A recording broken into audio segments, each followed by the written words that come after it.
जनता का माहौल तो आप देख रहे हो पीछे से किस प्रकार से लोगों में उत्साह इस चुनाव को लेकर के है। तो अब जनता ने चुनाव खुद का चुनाव समझ के लोग लड़ रहे हैं इसको, न चुनाव ललित का है न किसी और का है। लोगों ने सब ने माना कि हमारा खुद का चुनाव है और मजबूती के साथ स्वतः ही सब लोग लगे हुए। पूरे जिले में एक बहुत मजबूत लहर है आज। निश्चित रूप से बड़े अंतर से और आश्चर्यचकित करने वाले परिणाम अलवर जिले से आएंगे। सरिस्का का अंतर्राष्ट्रीय जो टाइगर सेंचुरी है वो है, एक तरफ बाबा भर्तृनाथ की तपोस्थली है, एक तरफ अलवर में मेडिकल कॉलेज और विश्वविद्यालय आए हैं, दूसरी तरफ स्किल ट्रेनिंग के लिए भी ज्यादा प्रोग्राम की आवश्यकता है। अलवर के समग्र विकास के जो सारे पहलू हैं, चाहे अलवर में लखपति दीदी बनाने का प्रधानमंत्री जी का विषय हो, उद्योगों का विषय हो, पानी का विषय हो, सब विषयों को पूरी तरीके से समाधान कर।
ब्रेक के बाद एक बार फिर आपका स्वागत है और आप देख रहे हैं अलवर लोकसभा सीट से जुड़ी अहम जानकारियां। देश के उन चुनिंदा सीटों में से एक अलवर भी है जो हॉट सीट बनी हुई है। उसकी वजह है भूपेंद्र यादव केंद्र में मंत्री हैं और सरकार के काफी करीबी माने जाते हैं, लेकिन उनका लोकसभा चुनाव पहला चुनाव है। राज्यसभा से रहे हैं वो, अब उन पे एक बाहरी का आरोप भी लगाया जा रहा है। ललित यादव नवा क्षेत्र जो इसी लोकसभा क्षेत्र में पड़ता है उससे विधायक हैं और नए हैं, युवा हैं, उनसे उनका मुकाबला है। अहीर वाल में कौन कितनी बाजी मारेगा ये देखने वाली बात होगी। प्रमुख जातियां देख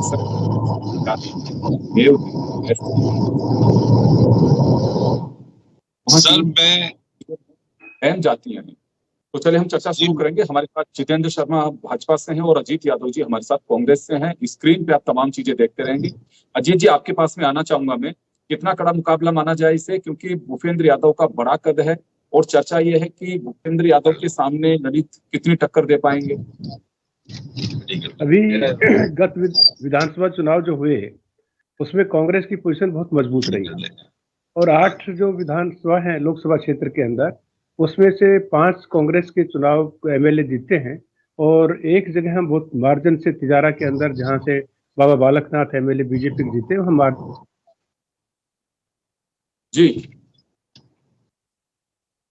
बिल्कुल। हाँ जितेंद्र जी आपके पास में आना चाहूंगा। भूपेंद्र यादव जी पे एक तो बाहरी आरोप लग रहा है कि बाहर से हैं वो, और यह लगा जा रहा है कि अभी तक उन्होंने कुछ नहीं किया। अहीर रेजिमेंट अहम है, पहले बाबा चांदनाथ रहे, उसके बाद में बाबा बालकनाथ रहे और अब भूपेंद्र यादव भी राज्यसभा में थे, मंत्री थे। तो उन्होंने अगर कुछ था तो अहीर रेजिमेंट के लिए कुछ करना चाहिए था।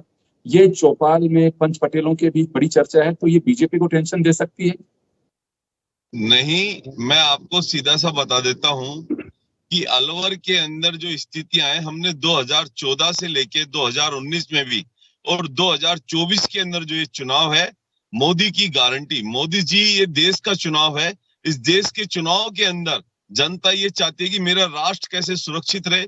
मेरे राष्ट्र के अंदर जो 10 साल के अंदर मोदी जी ने काम किए हैं, उन कामों की मोहर के आधार पर हमको जनता वोट दे रही है। हम अलवर जिले के अंदर 3,30,000 वोटों से हमने भंवर जितेंद्र जी को हराया। इनके बड़े बड़े नेता पूरे राजस्थान के अंदर आप देख लीजिए, कोई भी चुनाव लड़ने को राजी नहीं था। अलवर के अंदर भी इनके पास भंवर जितेंद्र सिंह जी थे, उन्होंने भी चुनाव नहीं लड़ा। तो मैं बता रहा हूँ इन्होंने तो जबरदस्ती ललित को टिकट देकर इन्होंने सोचा कि यादव में बिखरा हो जाएगा। जितेंद्र जी, ये तो बात आपकी हुई। अहिर रेजिमेंट की मांग लंबे समय से है। चांदनाथ जी के वक्त भी जब बहरोड में सभा हो रही थी, वहीं से सिलसिला शुरू हुआ। बाबा बालकनाथ भी रहे, लेकिन इसका कोई सॉल्यूशन नहीं निकला। आज भी ये मांग मुंह बाए खड़ी। और जब हम चर्चा कर रहे हैं, उसके कुछ घंटों पहले ही बहरोड के अंदर एक चौपाल पे मीटिंग हुई है और वहां पे ये कहा गया है कि इस मुद्दे पर हमें बीजेपी का बहिष्कार करना है। एक तरफ हरसोली के अंदर अमित शाह की सभा हो रही थी, दूसरी तरफ बाइकआउट किया जा रहा था। तो ये तो कहना है कि मोदी की गारंटी की बात बिल्कुल ठीक है, पूरे देश भर में 400 पार मोदी की गारंटी की चर्चा है, लेकिन अहिर रेजिमेंट के मुद्दे को आप मानते हैं कि ये मुद्दा है? बिल्कुल कोई मुद्दा नहीं है। कुछ लोग इनके चुने हुए, जो इनके एक तरीके से पर्सनल लोग हैं, वो लोग इस तरह का मुद्दा उठा रहे हैं। अभी मैं खुद भी हरसोली के अंदर अमित शाह जी की मीटिंग में से आया हूं। कम से कम 1 लाख के आसपास वहां पब्लिक थी। और ये जो क्षेत्र है आपके हरसोली, मुंडावर, बहरोड, ये राठ क्षेत्र है। उस राठ क्षेत्र के प्रत्येक व्यक्ति यहाँ आए थे। हर किसी से हमारी बातचीत, चर्चा हुई। बोले कुछ लोग हैं भाड़े के, जिनका काम इसी तरह का है, इस तरह की अफवाहें उड़ाते हैं। जी, चले बात यहाँ तक आ गई कि भाड़े के लोग हैं वो अफवाह फैला रहे हैं, किसी के कहीं को चिंता नहीं है। अमित शाह की सभा को लेकर के हालांकि भीड़ कही जा सकती है, लेकिन बड़ी संख्या जितेंद्र दावा कर रहे हैं, लेकिन ये दावे का सत्य हम आपको बुलेटिन में जरूर दिखाएंगे, लेकिन इसे खारिज नहीं कर सकते हैं। बेशक अजीत जी, आपके पास में आना चाहूंगा। अहिर रेजिमेंट के आप लोग आरोप लगा रहे हैं और बीजेपी का कहना है कि कुछ भाड़े के लोग इस मामले को तूल दे रहे हैं। अब आपकी बात सही है, अहिर रेजिमेंट बननी चाहिए। और इस देश की 62 की लड़ाई हो, 71 की लड़ाई हो, 1947 में जम्मू कश्मीर वाले मुद्दे की लड़ाई हो, तो अहिरों का योगदान इस देश की आज़ादी से पहले और आज़ादी के बाद। तो 1962 के अंदर चुशुल का युद्ध जो चाइना बॉर्डर पर है, वो कुमाऊं रेजिमेंट के, उसके अंदर मेजर शैतान सिंह को परमवीर चक्र मिला। और चाइना बॉर्डर पर अहिरों ने बिना शस्त्र के भी और मैन टू मैन फाइटिंग की, और ऐतिहासिक लड़ाई थी, वो रिकॉर्ड के अंदर भी दर्ज है। उसमें सबके सब जो शहीद हुए और बचे हुए सैनिक अहिर थे। और 1965 का जो युद्ध पाकिस्तान में, उसमें अहिरों का योगदान बहुत बड़ा रहा। तो अहिर रेजिमेंट बननी तो चाहिए, लेकिन बीजेपी कह रही है कि चुनाव के वक्त इस मामले को तूल देने की वजह कुछ लोग हैं जो पैसे देकर के उनसे मुद्दे को उठाया जा रहा है, पैसे देकर के इस मुद्दे को उठाया जा रहा है। ये बीजेपी का आरोप है। बीजेपी का आरोप मिथ्या है। बीजेपी पिछले 10 साल से शासन के अंदर है।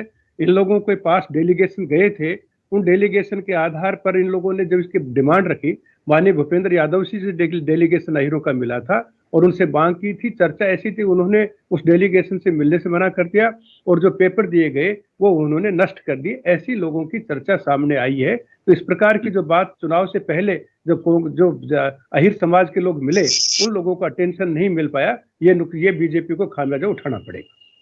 चलिए, अभी जितेंद्र जी दावा कर रहे हैं कि 1 लाख लोग अमित शाह की रैली में, हरसोली में 1 लाख बड़ा आंकड़ा है। अगर किसी भी नेता की सभा की अगर हम बात करें अभी तक, वो चाहे प्रधानमंत्री नरेंद्र मोदी की हो या राहुल गांधी की हो, किसी सभा में राजस्थान में 50,000 का आंकड़ा नहीं छुआ। लेकिन अगर अमित शाह की रैली में 1 लाख लोग अगर अलवर में जुटते हैं, तो मुझे लगता है कि एक बड़ी कामयाबी है बीजेपी की। क्या बीजेपी के लोग झूठ बोलने में माहिर हैं और जितनी तेजी से ये सफेद झूठ बोलते हैं, इनका मुकाबला नहीं। 1 लाख लोगों की रैली अभी तक 52 से आज तक अलवर जिले के अंदर नहीं हो पाई है। हरसोली के आसपास का क्षेत्र का भी सब लोग भी आ जाएं, पूरे लोगों को इकट्ठा कर लें, हरसोली विधानसभा और दूसरे लोगों से इकट्ठा कर लें, तब भी 1 लाख की रैली, 25-30 हजार से बड़ी रैली कोई नहीं कर सकता। चलिए, चलते चलते मैं जितेंद्र जी आपके पास में आना चाहूंगा। भूपेंद्र यादव का बड़ा कद है, लेकिन बाहरी का आरोप भी उन पे लग रहा है। तो क्या लगता है, फजल वहां से चुनाव लड़ रहे हैं बीएसपी से, उम्मीद ये थी कि वो कांग्रेस के वोट काटेंगे, लेकिन मेयो बोर्डिंग में मीटिंग होती है, कहा जाता है कि कांग्रेस का सपोर्ट किया जाएगा। तो बीजेपी के लिए टेंशन की बात है ये, बाहरी होना, मेयो कांग्रेस की तरफ जाना, या फिर यही मान के चले हैं कि 400 पार मोदी की गारंटी, इसी ट्रैक पे आप लोग चल रहे हैं और किसी की परवाह नहीं है? देखिए, मैं बता देता हूं अजीत जी को भी, अजीत जी मुझसे ज्यादा यदि भूपेंद्र जी के नजदीक ना हो, इनकी अजीत जी की जो मिसेज है वो भी लेक्चरर हैं। मैं इसी कॉलेज में पढ़ा हूं। इनकी बहन है उषा यादव, भूपेंद्र यादव जी की, वो भी प्रिंसिपल लेक्चरर रही हैं। इनके पारिवारिक रिश्ते हैं। मैं बता देता हूं, आने वाले समय के अंदर अलवर जिले के अंदर राजस्थान को एक ऐसा विकास का पुरुष मिला है, जिस विकास पुरुष के लिए पूरा अलवर जिला एक होके उनके साथ लगा हुआ है, कंधे से कंधा मिलाकर। ये कुछ लोग इस तरह की भावनाएं फैलाकर सोचते हैं कि हम यादवों में बंटवारा कर देंगे, यादवों के बंटवारे से हम चुनाव जीत जाएंगे और इनका चुनाव लूज हो जाएगा। परंतु मैं आज बता देता हूं मेरे अजीत जी को कि कम से कम 5 लाख वोटों से चुनाव जीतने वाले हैं भूपेंद्र यादव जी। ये भारी नहीं है, आपके दावा का जवाब दिलवा रहा हूँ जितेंद्र जी, हाँ। आपके दावे का जवाब दिलवाता हूँ। देखिए, बहुत अच्छी बात कही कि भूपेंद्र यादव जी से पारिवारिक रिश्ते अजीत जी के हैं, ये तो होना ही चाहिए। देखिए, डेमोक्रेटिक सिस्टम में पार्टियां जो हैं वो आइडियोलॉजिकली बनी हुई हैं और मुझे लगता है कि रिश्ते और मजबूत होने चाहिए। लेकिन अगर आपकी आइडियोलॉजी है, चुनाव उसी से लड़ा जाता है, वही सबसे बड़ा आधार होना चाहिए, कोई अदावत नहीं होनी चाहिए। ये तो बहुत अच्छी बात बताई आपने। अजीत जी, इस दावे में कितनी सच्चाई है?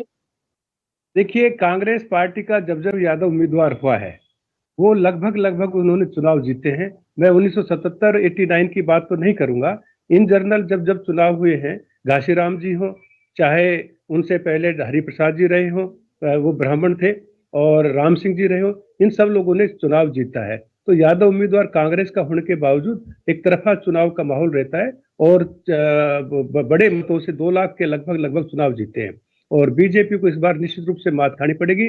जहां तक पारिवारिक रिश्ते की बात की, जितेंद्र मेरे छोटे भाई की तरह, हम समाज में रहते हैं, समाज में सभी से एक दूसरे से हमारे रिश्ते प्रगाढ़ रहते हैं। लेकिन कांग्रेस पार्टी का मैं पदाधिकारी हूं, मेरी निष्ठा कांग्रेस पार्टी के साथ है, भाई जितेंद्र जी की निष्ठा बीजेपी के साथ है। समाज के अंदर हम सब एक दूसरे के साथ हैं, लेकिन राजनीतिक रूप से हम सब अलग अलग हैं। चलिए, बिल्कुल, बहुत अच्छी बात है। और मैं तो यही कहूंगा कि राजनीति के अंदर प्रतिस्पर्धा होनी चाहिए, उसका वेलकम करना चाहिए, प्रतिशोध नहीं होना चाहिए। हम लगातार यही बात कहते हैं। तो चलिए, अलवर की अलग अपनी सियासत है, अलवर का अपना एक माहौल है और अलवर हॉट सीट है, इसे खारिज नहीं किया जा सकता। खैर, लेकिन अब सर एक मिनट मैं ये कह रहा हूँ कि भारतीय जनता पार्टी ने आज राम मंदिर बनाकर 370 धारा हटाकर इस देश के अंदर एक नया कीर्तिमान हासिल किया है। कांग्रेस सरकार 70 साल में जो काम नहीं कर पाई, जितेंद्र, ये तो 19 तारीख को जब वोटिंग होगी, आप अपने तरीके से वोट डलवाइए, लेकिन जन टीवी जरूर अपील करेगा कि सभी वोट डालने जरूर जाएं। तो अलवर को लेकर के हमने चर्चा की, हॉट सीट क्यों बनी, भूपेंद्र यादव वहां से चुनाव लड़ रहे हैं कि नए खिलाड़ी, नए युवा, उनसे उनका मुकाबला है जो विधायक भी हैं। खैर, लेकिन अब चर्चाएं हैं और क्या कुछ अंजाम तक पहुंचेगी ये देखने वाली बात होगी। आप सभी का बहुत बहुत शुक्रिया। जय श्री राम, जय श्री राम साहब।